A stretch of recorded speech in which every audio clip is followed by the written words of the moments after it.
मित्रांनो, काय एक एक एक नमुने भरून ठेवले आहेत महाराष्ट्राच्या मंत्रिमंडळामध्ये. चक्क विधानसभेमध्ये रम्मी खेळत आहेत. रम्मी ऑनलाईन रम्मी खेळतात मोबाईलवरती.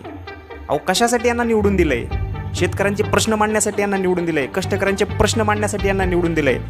निवडून देऊन यांना मंत्री केलं आहे. कृषी मंत्री आहात तुम्ही, कृषी मंत्री. तुम्ही शेतकऱ्यांची प्रश्न मांडले पाहिजे तिथे. शेतकऱ्यांचे कष्टकऱ्यांचे प्रश्न मांडले पाहिजेत तुम्ही तिथे. ते सोडून तुम्ही तिथे रम्मी खेळत आहेत. तुम्हाला रम्मीच खेळायची तर गावाकडे येऊन झाडाखाली बसून रम्मी खेळा ना.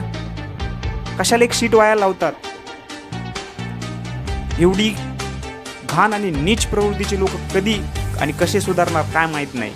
खूप घाण करून ठेवला याने महाराष्ट्रामध्ये. आणि याला जोपर्यंत आवर घातला जाणार नाही तर तोपर्यंत ही असली प्रवृत्ती ना फोपावतच जाणार आहे. आणि याचा दुर्गानी परिणाम हा महाराष्ट्रावर नक्कीच होणार, एवढं मात्र नक्की.